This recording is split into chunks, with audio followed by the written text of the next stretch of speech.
사람들의 이 만족도, 삶의 만족도 또는 행복지수라고 하죠.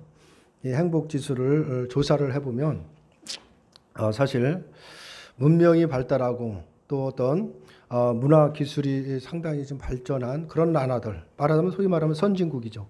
그런 선진국에서 행복지수나 삶의 만족도가 높을 것 같은데 사실 조사를 해보면 전혀 그렇지 않습니다. 어떤 후진국, 저는 아프리카 어떤 오지에 있는 어떤 민족들 전혀 문명의 혜택을 받지 못하는 그런 국가들에서 행복 지수가 높다라는 그 조사 결과들을 우리가 자주 대하게 됩니다. 그것은 뭘 말하는 건가? 우리가 생각하면 사람은 항상 자기의 기준에서 상대방을 어떤 항상 기준으로 해서 남을 바라본다는 것입니다. 자기를 바라보는 것이 아니라 다른 사람을 바라보며 살아간다라는 것도 반증이 되는 것입니다. 사람은 자신에게 주어진 어떤 환경과 형편 속에서 모든 것을 사실 자기의 존재 가치도 판단을 하게 되죠. 환경과 형편이 다른 사람보다 좀 좋다. 다른 사람이 누리지 못하는 것을 내가 누리고 산다라고 하면 나는 행복한 사람이다. 이런 생각을 갖게 됩니다. 반면에 다른 사람이 다 누리는 것을 나는 누리지 못하고 갖지 못했다라고 하면은 끝없는 불행한 자기의 삶을 자책을 하면서 나는 불행한 삶을 살고 있다. 이런 생각을 사실 하게 된다라는 것이죠. 이것은 뭐라는가?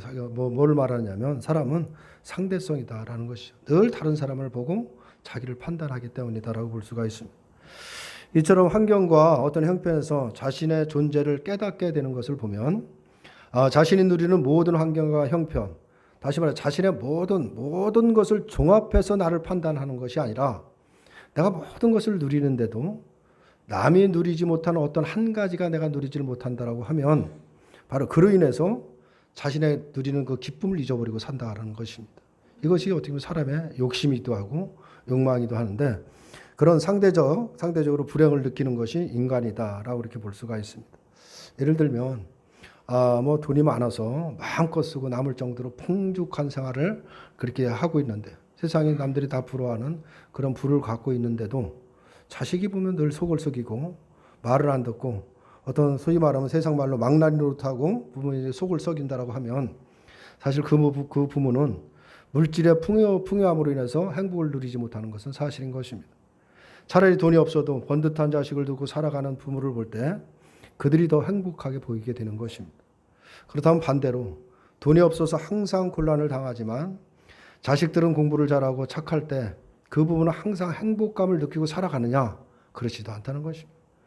그들은 돈으로 인해서 곤란과 고통을 겪을 때 돈 있는 자가 행복하게 보이는 것은 사실인 것입니다. 아무리 자식이 효도를 한다라고 해도 살아가면서 여러 가지 내가 해야 될 것, 누리지 못하는 것, 또 돈 때문에 겪어야 되는 고통이 있다고 하면 여전히 그것 때문에 자신이 불행하다라고 생각을 하는 것입니다. 돈이 있으나 자식 때문에 속 썩는 사람은 착한 자식을 둔 부모에 비해서 자신이 불쌍하다라고 여길 것이고 돈이 없는 사람은 또 그 나름대로 자신을 불쌍하다라고 여기며 살아가는 것입니다. 돈 많은 부모를 둔 덕분에 호화롭게 살아가는 사람을 보면 갑자기 가난한 부모를 둔 자신의 어떤 처지가 초라해 보이는 것도 사실인 것입니다. 이렇게 보면 많은 사람들은 서로 저 사람에게 있는데 나에게 없다는 것 때문에 자신을 불쌍한 존재로 여기고 살아가는 것이 아닌가 우리가 생각을 해보게 되는 것입니다. 그런데 사실 인간의 본질이라는 것은 불쌍함 그 자체다라고 볼 수밖에 없는 것입니다. 그러나 그것은 세상의 것을 소유하지 못하고 다른 사람들로 있는데 나에게 없다는 것이 문제가 되는 것은 사실 아닌 것입니다. 인간이 가장 불쌍함은 뭐냐? 인간의 운명이 사망이라는 것입니다. 이것이 인간에게는 가장 불쌍한 것이다 라고 볼 수가 있는 것이죠. 육신의 사망으로 끝나는 것이 아니라 우리의 이 몸을 갖고 있는 이 육신의 그 사망으로 끝나는 것이 아니라 영원토록 끝이 없는 영의 사망까지 인간에게 주어진 목이기 때문에 그런 것입니다. 근데 우리는 사실 우리가 살아가는 이 세상, 우리가 지니고 있는 육신만을 생각하지 우리 영혼에 대해서는 생각을 안 하죠. 근데 우리가 사실 이 육신만 우리가 이 살아가는 육신이 전부라고 한다면 우리가 이렇게 고민하며 살아갈 이유는 없는 것입니다. 그러나 중요한 것은 우리에게 영이 영원한 생명이 있다는 이 사실 때문에 우리가 끊임없이 갈등하는 것이고 끊임없이 그것 때문에 고민하며 살아간다라고 볼 수가 있는 것입니다. 그러나 세상은 이러한 인간의 불쌍함을 사실 보지를 못하고 있죠. 그 눈에 보이는 것이 전부인 것처럼 살아가는 것이 세상인 것입니다. 그래서 진리에, 다시 말해서 말씀에 서서 보면 진짜 불쌍함이 어디 있느냐? 바로 여기에 있는 것입니다. 이 부분을 우리가 생각을 해야 됩니다. 오늘 우리도 본문을 읽었지만 오늘 본문을 보면 우리는 인간의 불쌍함이 무엇인지를 배우게 하는 오늘 본문의 말씀이다 라고 볼 수가 있습니다. 본문의 내용은 한 가문이 몰락하는 그 내용을 우리가 이제 살펴봤는데, 제사장이었던 엘리의 한 가문이죠. 그 가문이 완전히 무너지는 그런 내용을 오늘 싣고 있습니다. 제사장이었던 엘리의 가문이, 엘리 본인은 물론이고 자식들도 다 죽고 며느리까지 죽어버리는 비참한 광경을 보게 되는 것입니다. 그러나 우리들은 이 모든 식구들이 하루아침에 죽는 것이 바로 불쌍함의 전부로 봐서는 안 되는 것입니다. 물론 한 가문이 몰락한다라는 것을 우리가 바라볼 때 참 불쌍한 마음이 들 수밖에 없는 것은 사실인 것입니다. 하지만 그것이 나의 불쌍함이 아니라 다른 사람의 불쌍함, 다시 말하면 동정으로 끝나기 때문이다 라고 볼 수밖에 없는 것입니다. 우리가 TV 매체를 보면 수없이 뉴스에서 쏟아져 나오는 수많은 뉴스들을 보면 사실 그 소식을 끝없이 접하게 되는데, 사실 뭐 화재로 인해서 또 교통사고로 인해서 아니면 수해로 인해서 일가족이 순식간에 목숨을 잃는 그런 일들을 우리가 수없이 접하고 살아가게 됩니다. 그럴 때마다 우리 마음에 생각하는 것 다 그러죠. 참 안 됐다, 불쌍하다, 이런 마음은 누구나 다 가지게 되는 것입니다. 하지만 중요한 것은 그런 일을 당한 그들이 불쌍한 것이지 나 자신이 불쌍하다는 생각은 전혀 하지 않는다라는 것입니다. 오늘 본문의 말씀은 우리가 이 본문을 말씀을 때 우리가 그러한 시각으로 오늘 본문의 말씀을 대해서는 안 되는 것입니다. 나와는 상관없는 한 제사장의 가문이 잘 나갔다가 하나님께 불순종함으로 인해서 바로 일가족이 다 죽게 되는 그런 처참한 모습을 보면서 참 안 됐다, 불쌍하다라는 동정심으로 끝나서는 안 된다라는 것입니다. 왜냐하면 성경은 모든 말씀이 나를 기준해서 말씀을 하시기 때문에 그런 것입니다. 그 이 말씀도 누구에게 지금 하시는 말씀이냐? 바로 나에게 하는 말씀이라는 사실을 우리가 놓쳐서는 안 되는 것입니다. 그래서 이 성경은 나에 대한 하나님의 말씀에, 하나님의 계시로 봐야 되는 것이지 그냥 하나 지나간 옛날 과거에 있었던 한 어떤 그 사건으로 보고 우리가 지나쳐서는 안 된다라는 사실을 우리가 생각해야 됩니다. 그러면 성경을 하나님의 계시의 말씀으로 믿는 우리는 엘리가 불쌍한 존재로 보여진다라고 하면 엘리의 불쌍함에서 바로 오늘 우리의 불쌍함이 무엇인지를 볼 수 있는 눈이 열려야 되는 것입니다. 그러기 위해서는 오늘 본문은 엘리 제사장 한 개인의 일로 여기서도 안 되는 것이고 단지 한 가문의 몰락으로만 봐서도 안 된다라는 사실을 먼저 우리가 이해를 해야 됩니다. 오늘 17절과 18절을 보면 이렇게 말씀을 합니다.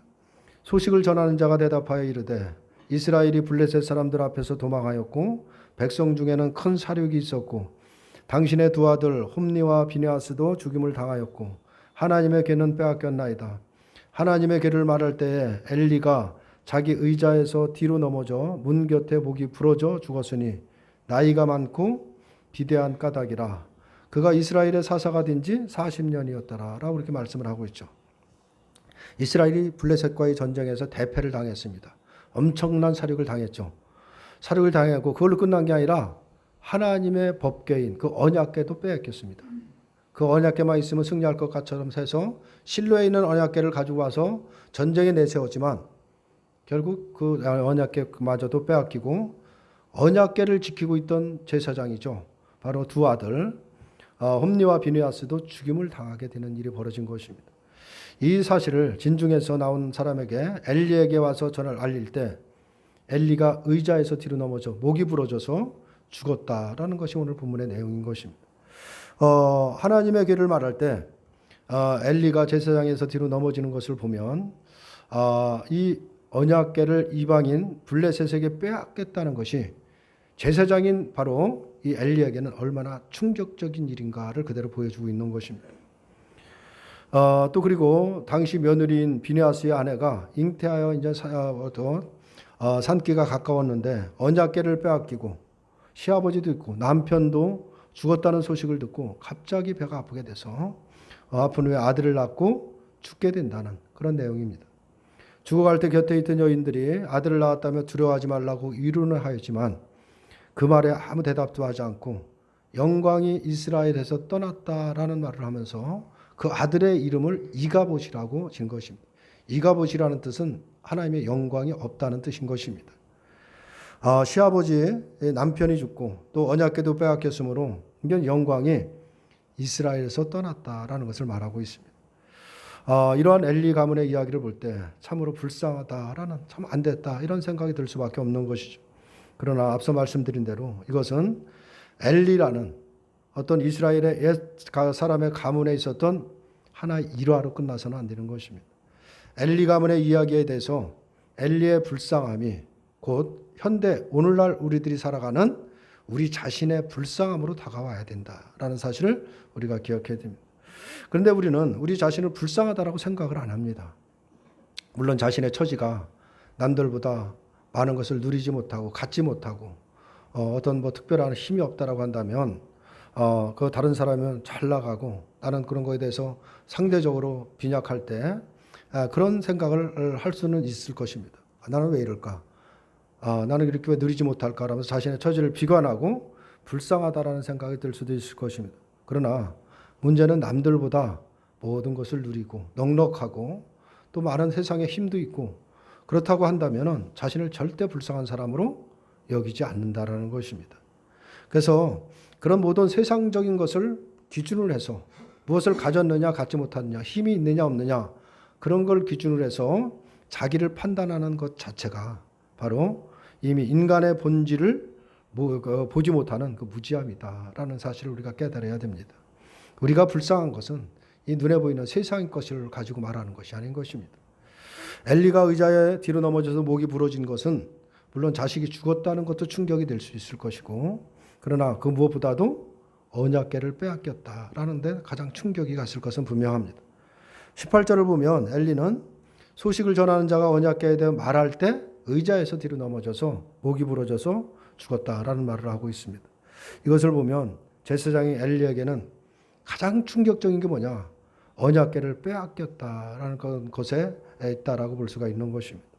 또 비느하스의 아내도 22절에서 보면 또 이르기를 하나님의 궤를 빼앗겼으므로 영광이 이스라엘에서 떠났다 하였다라는 말을 하는 것을 보면 그 이스라엘 며느리도 마찬가지죠. 하나님의 궤가 빼앗겼다는 것이 제사장 가문에 있어서는 얼마나 충격적인 일인가를 보여주고 있다라고 볼 수가 있습니다. 그러면 이 언약궤를 빼앗겼다는 것이 왜 이처럼 충격적인 일인가라는 것이죠. 이 부분을 우리가 생각을 해봐야 되는 것입니다. 그것은 언약궤를 빼앗겼다는 그 자체가 이미 하나님의 영광이 이스라엘과 함께하지 않는다라는 것을 뜻하기 때문에 그런 것입니다. 이스라엘에게 있어서 언약궤라는 것은 뭐냐? 바로 하나님이 그들과 함께하는 하시는 그 영광의 궤다라고 볼 수가 있습니다. 그러므로 언약궤는 이스라엘의 중심이고 그들의 전부다라고도 볼 수가 있는 것입니다. 이스라엘이 하나님께 나아가는 유일한 길이 뭐냐? 언약궤였던 것입니다. 그런데 그 길을 빼앗겼다는 것은 이스라엘은 하나님께 나아가는 유일한 길이 사라졌다는 것과 같은 것입니다.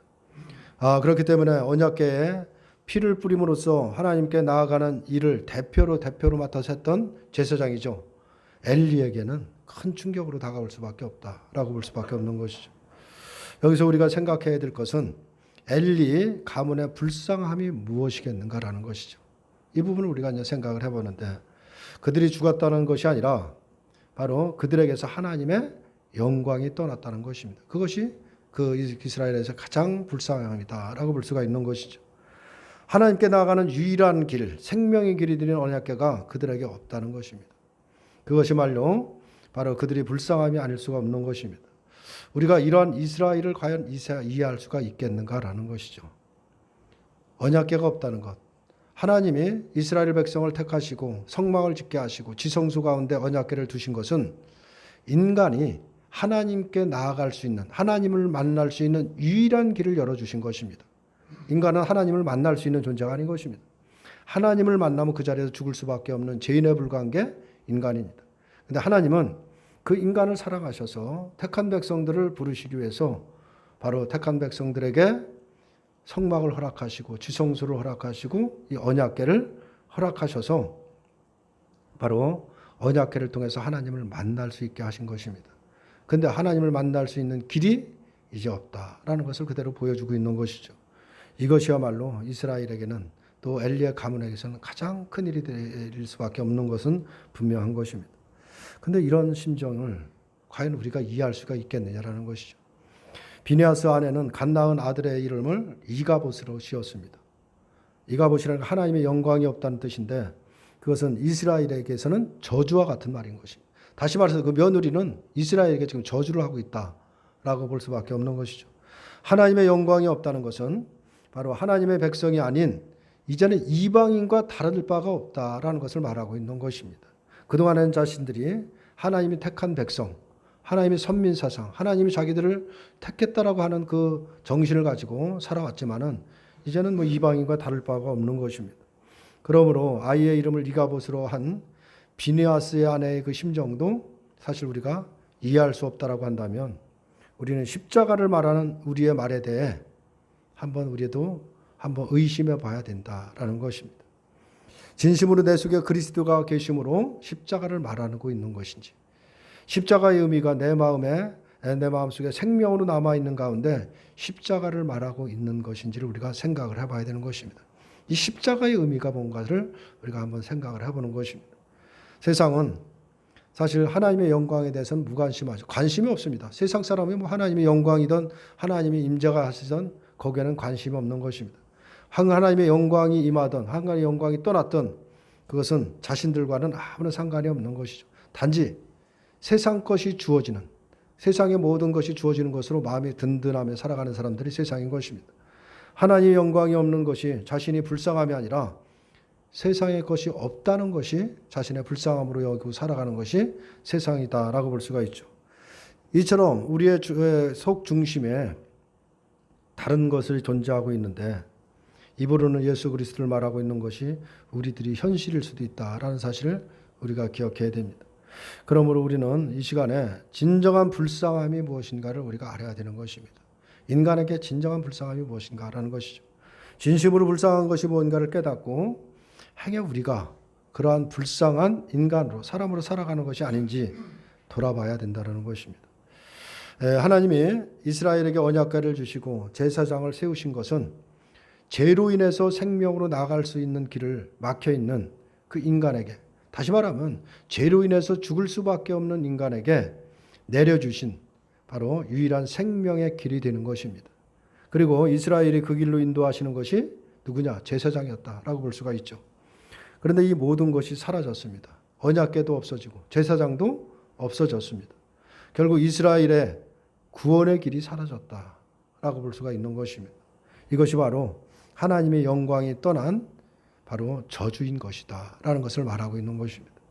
하나님의 영광이 떠났고 생명의 길이 사라졌으니 이스라엘은 더 이상 이스라엘이 아니다 라고 볼 수밖에 없는 것이죠. 하나님에게 완전히 끊어진 저주의 자리에 놓이게 됐다라고 볼 수밖에 없는 것입니다. 하나님 없는 이방인과 다를 바 없는 존재로 전락해버렸다는 것이죠. 인간은 죄를 용서받음으로 하나님께 나아갈 수 있는데 이제 죄를 용서받을 수 있는 길이 없어진 것입니다. 비참한 꼴에 이제 처했다라고 볼 수가 있는 것이죠. 그래서 이스라엘은 언약궤가 있을 때 언약궤에서 제물의 피를 뿌리고 제사를 드릴 때 거기서 이스라엘이 깨달았던 것이 뭐냐? 이스라엘이 바라봤어야 될 게 뭐냐? 언약궤에서 자기들의 생명의 길을 봤어야 되는 것입니다. 근데 이스라엘은 언약궤에 희생의 피를 뿌리면서도 생명의 길을 바라보지 못했다라고 볼 수가 있는 것이죠. 다만 블레셋과 싸움에서 또 다른 전쟁에서 언약궤, 법궤만 있으면 승리할 것이라는 어떤 승리하는 특별한 힘이 있는 것으로 신비한 것으로만 바라보고 있었던 것입니다. 이런 이스라엘의 죄를 깨닫게 하기 위해서 하나님은 바로 언약궤를 빼앗기게 하시고 제사장을 죽게 하셨다라는 것을 보여주고 있는 것입니다. 이제는 구원의 길이 완전히 사라진 채 도저히 방법이 없는 그런 상황에서 자신들의 처지가 어떤 처지인지를 돌아보게 한 것입니다. 이것이 지금 하나님의 일이다라고 볼 수가 있는 것이죠. 이 자체도 바로 하나님의 사랑인 것입니다. 이스라엘을 향한 하나님의 사랑이다라는 것을 그대로 보여주는데 오늘날 사람들이 인간의 이러한 처지를 보지 못하고 살아가는 것입니다. 이방인은 다시 말해서 세상 사람들이야 뭐 당연히 그렇다라고 해도 하나님을 모르니까 당연히 그렇다라고 우리가 생각한다라고 하죠. 심지어 예수를 믿는 성도들까지도 이 생명의 길이 없다라고 한다면 하나님 앞에 나갈 수 없는 그 길이 막혔다 그러고 전혀 생명의 길이 없을 때 인간의 처지가 어떠한 거에 대해서는 우리가 가득하게 잊고 살아간다라고 볼 수가 있습니다.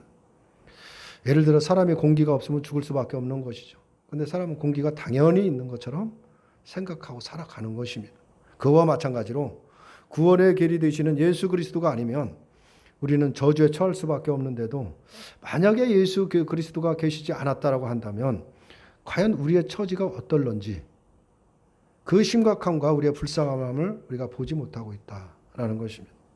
하나님은 언약궤를 빼앗기게 하시고 제사장 가문의 그 엘리의 가문도 다 죽게 하심으로써 구원의 길이 사라져버린 이스라엘의 처지가 어떠한가를 지금 보여주고 있는 것입니다. 하나님의 영광이 떠났고 없는 이스라엘이라고 한다면 그들이 아무리 풍요롭고 세상 것을 많이 누리고 배부르게 산다라고 할지라도 그들은 불쌍하다라고 볼 수밖에 없는 것입니다. 그러한 이스라엘의 처지를 보여주시기 위해서 바로 언약궤도 제사장도 이스라엘에게서 사라지게 하셨다라고 볼 수가 있는 것입니다. 우리는 우리의 눈에는 과연 어떤 사람이 가장 불쌍하게 보이느냐라는 것이죠. 근데 우리는 여전히 우리도 정말 우리가 영의 세계를 바라보지 못하고 여전히 보이는 어떤 세상만을 바라보면서 세상에 어떤 것을 누리고 살아가느냐 누리지 못하는 거에 판단을 해서 불쌍하다. 저 사람은 행복하다를 우리가 판단하고 있다라는 것입니다. 우리가 지하철을 가다 보면 지하도 같은 데 가보면 정말 남루한 옷을 입고 동전 하나 주기를 바라면서 구걸하고 있는 어떤 거린들이 있죠. 그런 사람들을 우리가 불쌍하게 보고 있습니다. 왜냐하면 그 처지가 불쌍하게 보이게 되는 것이죠. 그렇다면 머리 둘 곳이 없이 사셨던 예수님도 돈이 없어서 불쌍한 사람이냐? 우리가 생각해 봐야 되는 것입니다. 인간의 불쌍함은 어떤 세상의 소유에 있는 것이 아닌 것이죠. 뭘 많이 갖고 못 가졌던 것에 거기에 있는 것이 아닌 것입니다.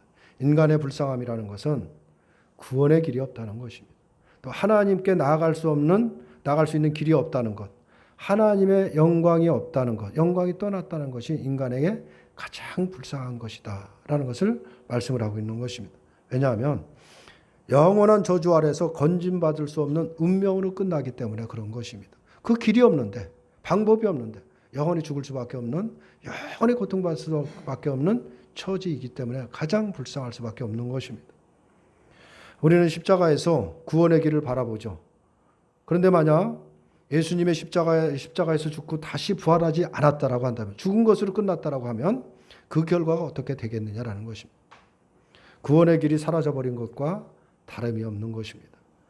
예수님이 십자가에 죽으신 것은 구원의 길이 사라져버린 우리의 처지가 어떤 것인 것을 보여주는 것입니다. 그것이 예수님의 십자가에서 죽으심인 것입니다. 언약궤와 제사장이 사라져버린 이스라엘의 처지와 똑같다라고 볼 수밖에 없는 것이죠. 그렇기 때문에 하나님이 예수님을 부활하게 하신 것은 구원의 길이 없고 저주 아래에 있던 우리에게 영원한 구원의 길을 열어주셨다라는 것을 보여주고 있는 것입니다. 그러므로 예수님의 그리스도의 부활이라는 것은 감사, 기쁨일 수밖에 없는 것입니다. 우리의 생활이 없고 힘들게 사는 분이 있다라고 해서 우리는 그런 사람들을 섣불리 불쌍하게 봐서는 안 되는 것입니다. 또 교회에서 이러한 생각들을 갖고 있다라고 하는 것은 대단히 그건 잘못된 것입니다.